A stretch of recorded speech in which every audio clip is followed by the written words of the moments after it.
सतनाम साहिब बंदगी सभी भक्त आत्माओं को, सभी साधु संत समाज को। आज हम आपको बतलाएंगे मोक्ष का मार्ग क्या है। ठीक है, और बहुत ही ध्यान पूर्वक आपको समझना है। और पक्षपात में जो मनुष्य रहता है ना, उसको सत्य असत्य से मतलब नहीं रहता, उसको तो केवल पक्ष से मतलब रहता है। आप लोग कहीं देखे होंगे, किसी परिवार में लड़ाई होती है तो किसी के लड़के को कोई मार देता है, तो जो पक्षपात लोग होते हैं तो उन लोगों का एक ही प्रश्न होता है, मेरे लड़के को मार क्यों दिया। वो ये सर्च नहीं करते, वो ये पूछते नहीं है कि भाई क्या गलती की है। अगर वो ये जानकारी ले लें तो पता चले कि अपने लड़के को स्वयं दो चार झापड़ और मारे। परंतु पक्षपात में सत्य दिखाई नहीं देता और उसका परिणाम गलत हो जाता है।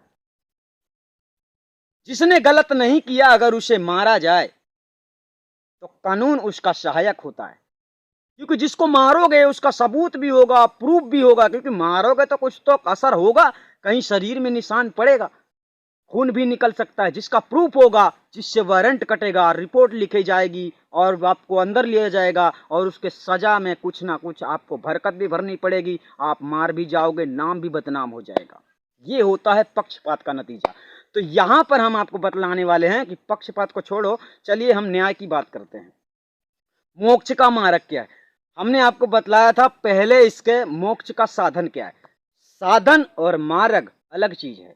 साधन क्या है, साधन होता है, साधन भी मार्ग है, लेकिन आपको यहां पर बता देना चाहते हैं मोक्ष के साधन जो होते हैं वो हैं धारणा, रुचि, सेवा की रुचि होनी चाहिए, सत्संग की रुचि होनी चाहिए, दर्शन की रुचि होनी चाहिए। धारणा, सेवा, सत्संग, दर्शन, दान, ये आपकी रुचि होनी चाहिए। यानी अपने अंदर से उठना चाहिए कि हम किसी को दान कर दें, मतलब कोई गरीब ऐसा मिलता है तो, और चलिए सत्संग सुनते हैं, ये रुचि होनी चाहिए। ये हमने बताए थे मोक्ष के 4 साधन। परंतु यहां पर हम आपको बतला रहे हैं मोक्ष के मार्ग। मोक्ष के मार्ग क्या है। अब आप मोक्ष तो चाहते हैं, लेकिन इसके पहले आपको यह जान लेना है कि क्या हम मोक्ष के मार्ग में चल रहे हैं। जब मोक्ष के मार्ग में तुम चलोगे ही नहीं तो पहुंचोगे कैसे, मोक्ष मिलेगा कैसे।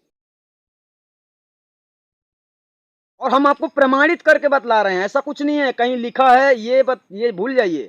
हम आपको प्रत्यक्ष प्रमाण रूप में समझा रहे हैं कि आपको कहीं जाना है तो उसी रास्ते पे चलना पड़ेगा। ठीक है, यहाँ से काशी जाने का अलग रास्ता है, मैहर जाने का अलग रास्ता है, सतना जाने का अलग रास्ता है, भोपाल जाने का अलग रास्ता है, कटनी जाने का अलग रास्ता है। तुम्हें सतलोक जाना है। लोग गुमराह कर देते हैं एक ही रास्ता है, नहीं है। मतलब सब लोग गुमराह करते हैं कि किधर से भी जाओ पहुंचोगे वहीं। नहीं नहीं नहीं नहीं नहीं, जिधर से रास्ता है ना उधर से ही जाओ। आगम निगम की गैल गुरु संग पाओगे, नहीं है दूसरी गैल कौन विधि जाओगे। ठीक है ना। तो यहां पर हम आपको बतला देते हैं कि मोक्ष का मार्ग क्या है। इसके पहले आपको ये समझ लेना है अच्छी तरह से। हम जितने सरल शब्दों में आपको बतला देंगे उतने सरल शब्दों में आप समझ नहीं पाओगे। लेकिन हाँ, आप पहले ये देख लेना, सत्संग बहुत सुनते हो, यहां संसार में बहुत मीठी मीठी बातें, घुमा फिरा के बोलने वाली बातें की जाती हैं, लेकिन सत्य कौन बोलता है, एक असत्य नहीं समझ पाएगा। यानी वास्तव में अगर सत्य अंकुरी बालक है तो उसे असत्य हजम नहीं होता है। जैसे कि हम सत्य हैं, हम सत्य बोलते हैं, हम किसी का वीडियो क्यों नहीं देखते, इसका यही माजरा है कि अगर हम 5 मिनट किसी और का सत्संग देख लें, किसी का भी इस संसार में किसी का भी सत्संग देख लें, तो हमारा ये ऐसे घूमने लगता है, ये माथा ऐसे घूमने लगता है। जानते हो क्यों? क्योंकि हम झूठ से नफरत करते हैं। और अगर हमारे सपोर्ट में हमसे अगर तुम पूछो तो हम प्रमाणित करके बता सकते हैं कि ये आदमी यहां झूठ बोल रहा है, ये आदमी यहां झूठ बोल रहा है। जितने सत्संग तुम संसार में देख रहे हो, चाहे जिसके सत्संग देख रहे हो, और फिर भी हम आपको ये नहीं कहते, हमारे इधर का आदि अनादि मुक्ति पंथ का अगर 10 सत्संग भी देख लिए हो ना, तो आने वाले भविष्य में इस संसार में किसी के भी सत्संग आपको हजम नहीं होंगे। यानी वर्तमान में जो सत्संग जितने भी चल रहे हैं, क्यों? क्योंकि उनके सत्संग लोभान्वित होते हैं, वो आपको अपनी ओर खींचते हैं। लेकिन हमारे सत्संगों में आपको खींचने वाली बात दिखाई नहीं देती होगी। हमने आपको कभी ऐसा नहीं कहा होगा हम परमात्मा से प्रार्थना करेंगे आपके ज्ञान बढ़ जाए, आपके विवेक बढ़ जाए। आप लोगों को पता नहीं है कि ज्ञान और विवेक एक जीव के पास होता ही नहीं है। चलो सतगुरु की हाट ज्ञान बुद्धि लाइए, लीजिए साहिब को नाम परम पद पाइए। जीव के पास ज्ञान और विवेक दोनों चीजें नहीं होती हैं, ये गुरु शरणों में जाने से प्राप्त होती हैं।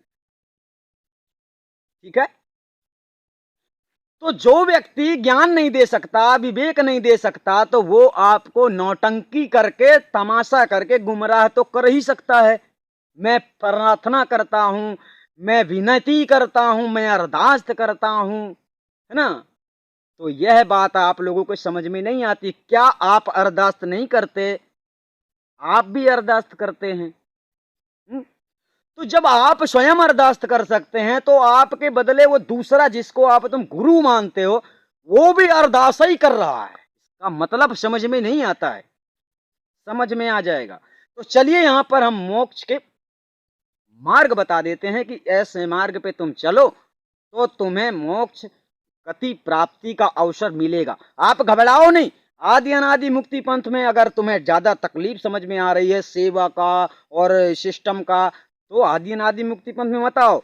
लेकिन हम जो बता देते हैं ना, तुम इस रास्ते में केवल चलो, वो सदगुरु तुम्हें उठा लेगा, प्रकट होके धरती में ज्ञान लखाएगा और सतलोक ले जाएगा। हम वादा करते हैं। क्योंकि वो ऐसा मत समझो कि वो प्रकट नहीं होगा, वो आएगा नहीं उसका। तुमने यही तो बात है कि जब आप विश्वास नहीं करोगे। और पहली बात तो यह है कि सदगुरु तो यही कहते हैं कि कोई व्यक्ति होता है, कोई भक्त होता है, वो चलना तो चाहता नहीं है मार्ग पे और मंजिल पे पहुंचना चाहता है। भला कैसे पहुंच जाओगे? चलना तो चाहो, स्वीकार तो करो कि हाँ चलना है। पहले ये एक्सपेक्ट कर लो, निश्चित कर लो कि चलना है। तुम तो सोच रहे हो वो मेरे को मेरा ये छूट जाएगा, मेरा वो छूट जाएगा, मेरे इतने दौलत है, मेरे इतने बच्चे हैं, मुझे अभी ये करना है, मैं भी वो करना है। तो जब ये सब करना है तो पहले ये सब कर लो, बाद में भक्ति करना जब टाइम लगे तो। परंतु अगर मानुष तन को जरूरी समझते हो सार्थक करना और गुरु के शरण में जाना, तो देर भी मत करो, क्योंकि वो कभी भी लाठी मार सकता है। उसकी अंधी लाठी है, पता नहीं चलता है। क्यों? क्योंकि तुम्हारे विचार ही ऐसे हैं कि तुम्हें लगता है कि मैंने गुनाह नहीं किया, लेकिन तुम्हें पता नहीं है कि तुमने अंदर से भी अगर किसी के बारे में बुरा सोच लिया, किसी के बारे में गलत सोच लिया है कि उसका नुकसान हो जाए, उसकी मृत्यु हो जाए, वो एक्सीडेंट हो जाए, उसका नाश हो जाए, तो तुम पाप के भागी बन चुके हो। तो मोक्ष का मार्ग क्या है? शुभ विचार को धारण करना और अशुभ विचार का त्याग कर देना। जब आपके अंदर शुभ विचार प्रकट होने लगते हैं, सदैव अच्छे विचार उत्पन्न होते हैं, आप किसी के बारे में गलत नहीं सोचते हैं, कोई भी हो। अरे कोई गलत कर रहा है तो तुमको क्या लेना देना? वो गलत कर रहा है तो उसकी सजा वो न भोगेगा, हम गलत कर रहे हैं तो उसकी सजा हम ना भोगेंगे कि तुम भोगोगे। तो तुम क्यों चिल्ला रहे हो? तुम्हें क्या चिंता पड़ी है? तुम अपने बारे में सोचो ना कि मैं सही चल रहा हूं कि गलत चल रहा हूं। इसको ईर्षा कहते हैं। और ईर्षा की तपन में मनुष्य बिना मौत के मर जाता है। क्यों? क्योंकि तुम दूसरे के शाने शाने शौकत से जल रहे हो। मान लीजिए हम सत्संग कर रहे हैं तो लोग हमारे सत्संग से जल रहे हैं कि ये सत्संग क्यों कर रहा है। तो सत्संग जो कर रहा है तुमसे, तो तुम्हारी इजाजत से तो कर नहीं रहे हैं कि हम तुम कह दोगे तो हम बंद कर देंगे। ये जिसके आदेश से हो रहा है ना, ये सदैव होगा, इसे कोई नहीं रोक सकता है। क्योंकि जब असत्य को जब सत्य नहीं रोक रहा है, ध्यान रखो, सदगुरु कबीर साहब आए हैं तो किसी को रोके नहीं है, ज्ञान गोष्ठी से परास्त किया है। अब यहां तो ज्ञान गोष्ठी करने वाले धरती में जन्म ही नहीं लिए, अभी चले जा रहे, ताने जा रहे, जानते हैं इसके पास जाना मत। मतलब आदि अनादि मुक्ति पंथ में आने का साहस किसी के पास है ही नहीं। और हम भी कहते हैं कि आना मत, अगर इज्जत बचानी है तो। क्योंकि हम किताबी ज्ञान से बहुत कम समझाते हैं और अपने अध्यात्म शिक्षा से हम अधिक से अधिक आप लोगों को समझाते हैं। इस छोटे से उम्र में, छोटे से समय में, इतने कम समय में इतने ज्ञान का प्रकाश हो जाना, यह हमारे बस की बात नहीं है, ये उसकी कृपा है, ये उसका आदेश है। उसके आदेश से हो रहा है, इसलिए हमारे लिए सब कुछ सरल है। हम हर दिन 5 यानी कि 150 लाइन की वाणियां प्रतिदिन लिखते हैं, ध्यान रहे, लेकिन हम सबको वह सारी वाणियां नहीं देते हैं। कुछ वाणियां प्रतिलिपि होके बाद में आएंगी, जिसमें ऊपर लिखा होगा पहले साहिब की वाणी ऊपर, और उसके बाद में लिखा होगा नीचे संत देवराज की वाणी, उस वाणी की हिंदी वाणी। तो मोक्ष का मार्ग क्या है, आपको हमने सरल तरीके से समझाया है। शुभ विचार, शुभ कर्मों को धारण करना और अशुभ कर्मों को त्याग देना। बुरा जो देखन मैं चला, बुरा न मिलया कोई, जो दिल खोजूं आपनो, मुझसे बुरा ना कोई। ठीक से समझो, भक्ति करो चाहे ना करो, विवाद ना करो,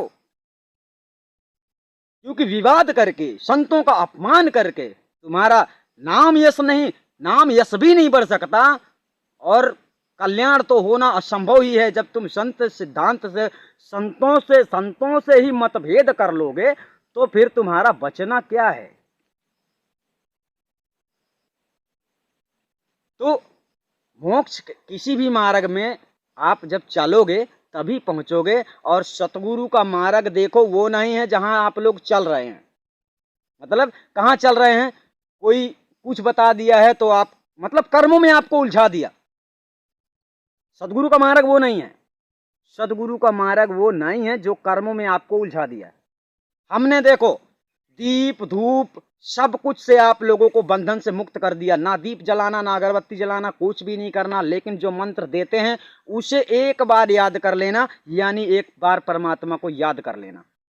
इसका तात्पर्य हो जाता है गुरु भक्ति करना, यानी गुरु के वचनानुसार आपने गुरु के वचन को मानकर और उसका सुमिरन किया, तो ये हो गई गुरु भक्ति, और वो हो गया परमात्मा का भजन। तो इस प्रकार से गुरु भक्ति आपकी चलती है। और ये अगर ये भी आपको कर्म बंधन लगता है, तो फिर इतनी छूट तो हम आपको मन नहीं दे सकते हैं कि आप उसको याद भी ना करो।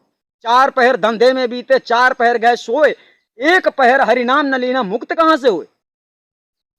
तो यानी आपके पास 12 घंटा 24 घंटे का समय रहता है, तो क्या आपके पास 5 मिनट का समय नहीं निकाल सकते हो जो हम गुरु भक्ति मंत्र देते हैं जिसे जाप करने के लिए। तो वो बंधन नहीं है, परंतु आप लोगों को तो इस तरह से बंधन में डाल दिया जाता है कि खोजो, विश्वास करो, उपवास करो, नौटंकी करो, यहां ध्यान करो, वहां ध्यान करो। ये आपको समझ में ही नहीं आ रहा है कि हमको तो इसने बंधन में बांध दिया है, इसने तो हमको कुछ दिया ही नहीं है।